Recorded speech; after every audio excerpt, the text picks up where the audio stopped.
এই যে দেখেন মরুভূমির মধ্যে হাঁটতেছি, হ্যাঁ, এইটা হচ্ছে আমাদের ঈদ।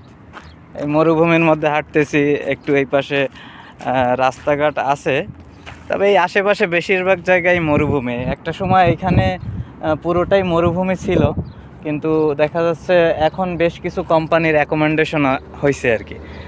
যেসব অ্যাকোমোডেশনে বিভিন্ন কোম্পানির যারা চাকরি করে তারা থাকে, যেমন ইনোক আছে। ইনোক হচ্ছে এখানের বড় তেল কোম্পানি। তারপরে দুবাই ট্যাক্সি আছে। দুবাই ট্যাক্সির যত ড্রাইভার যারা আর কি নতুন শিখতেছে, সেই ড্রাইভারগুলো তারাও এখানে থাকে, হ্যাঁ। আর আছে অনেক কোম্পানিই আছে। আর এখানে ঈদ দেখেন পুরোটাই একেবারে নিলিবিলি, কোনো কিছু বোঝা যাচ্ছে না যে আজকে কোনো ঈদ, কোনো আয়োজন নাই, হ্যাঁ। বা রাস্তার পাশে কেউ গরু কাটবে এরকমও কিছু না। এখানে গরু বা উট কাটার জন্য কিছু নির্দিষ্ট জায়গা থাকে। আমি যতদূর শুনছি যে ওইখানে উট বা গরু দিয়ে আসলে ওরাই সব প্রসেসিং করবে, হ্যাঁ। এই আর কি, মানে এখানে আসলে বোঝার কিছুই নেই। আর অবশ্য মেন দুবাই সিটিতে যদি যাই, এটা তো দুবাই সিটি না, এটা বলা যায় দুবার গ্রাম আর কি। তো দুবাই সিটিতে যদি যাই সেই ক্ষেত্রে দেখা যাচ্ছে পুরো ফিল পাওয়া যায় যে এদিকে আসলে এতটাই জাঁকজমকপূর্ণ, মানে ইউরোপ ফেল। ইউরোপের লোকজনও বরঞ্চ দুবাই এসে এনজয় করতে আসে, ঘুরতে আসে, হ্যাঁ।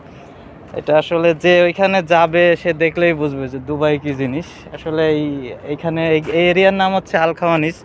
তো আল খাওয়ানিস থেকে আসলে অনুভব করা যাবে না যে দুবাই কতটা সুন্দর। দুবাইয়ের সৌন্দর্য উপভোগ করতে আপনার অবশ্যই দুবাই সিটিতে যাইতে হবে, হ্যাঁ। দুবাইয়ের ডাউন টাউন, তারপরে বুরুজ খলিফা, বুরুজ আল আরাব, এইসব জায়গা যাইতে হবে। তো সন্ধ্যা হয়ে গেছে, আমি হচ্ছে এখন বাসার দিকে যাচ্ছি। বাসা বলতে আমি যে রুমে থাকি আর কি, আমাদের অ্যাকোমোডেশন, আমাদের দুবাই ট্যাক্সির। তো 3-4 জন মিলে হাঁটতে আসছিলাম ঈদের দিন বিকেলে। আসলে এখানে ঈদ বলতে তেমন কিছুই না, হ্যাঁ, যেহেতু সবাই আমরা পরিবার ছেড়ে আসছি, তো যে কারণে ঈদ কী জিনিস ওইভাবে বোঝা যায় না। তারপরে একটু হাঁটতে বের হয়েছি বিকেলবেলা, দেখেন চারপাশই ফাঁকা, হ্যাঁ। এই যে হচ্ছে রাস্তার সাইডে, তো ওই ভিতরে হচ্ছে আমাদের অ্যাকোমোডেশন, ওই যে বিল্ডিংগুলো দেখা যাচ্ছে ওইগুলা। তো এইখানে অল্প কিছু বিল্ডিং হয়েছে, এখনও অনেক জায়গা ফাঁকা আছে।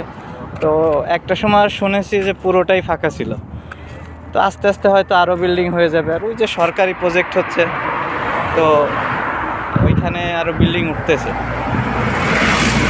দুবাই আরটিএ বাস, হ্যাঁ। এই বাসের উঠলে হচ্ছে সর্বনিম্ন ভাড়া হচ্ছে 5 দিরহাম, হ্যাঁ। এবং এইখানে আরেকটা সুবিধা আছে, আপনি যদি বাসে উঠে এখান থেকে ধরেন ইতিসালাত গেলেন, ইতিসালাত একটা বাস স্টেশন, ওইখানে যাওয়ার পরে ওইখানে আবার মেট্রো স্টেশন আছে। আপনি যদি 30 মিনিটের ভিতরে বাস থেকে নেমে যদি মেট্রোতে উঠতে পারেন, তাহলে আপনার কোনো টাকা কাটবে না। মানে ওই বাস ভাড়ার ভিতরেই মেট্রো ফ্রি আর কি বলতে পারেন। তো অবশ্যই 30 মিনিটের ভিতরেই আপনার মেট্রোর ভিতরে উঠতে হবে, ঠিক আছে।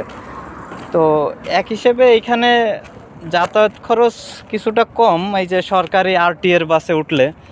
কিন্তু আসলে কম বলতে বাংলাদেশিদের কাছে বেশি, কিন্তু এই দেশের মানুষের কাছে আসলে কম, এই আর কি বিষয়। তো এখন সন্ধ্যা হয়ে গেছে, এখন আমি বাসার দিকে যাব। তো এই হচ্ছে, সারাদিন রুমেই ছিলাম। ঈদ বলতে ওই সারাদিন রুমে কাটাইছি, ঘুমাই কাটাইছি, ফ্যামিলির সাথে কথা বলছি, আত্মীয় স্বজনের সাথে কথা বলছি। আর এই হচ্ছে আমাদের শেখ আছে, হ্যাঁ, ইনি হচ্ছে আপাতত শুধু আজকের জন্য শেখ আর কি। কাইফা হালুকা, হ্যাঁ, আর বেশি কিছু খালি ওইটুক যে কাইফা হালুকা। ঠিক আছে, তো আপনারা সবাই ভালো থাকবেন। আর দেখি চেষ্টা করব মাঝে মাঝে যদি একটু আপনাদের সাথে কথা বলা যায় তো ভালো লাগবে, এই আর কি। আল্লাহ হাফেজ।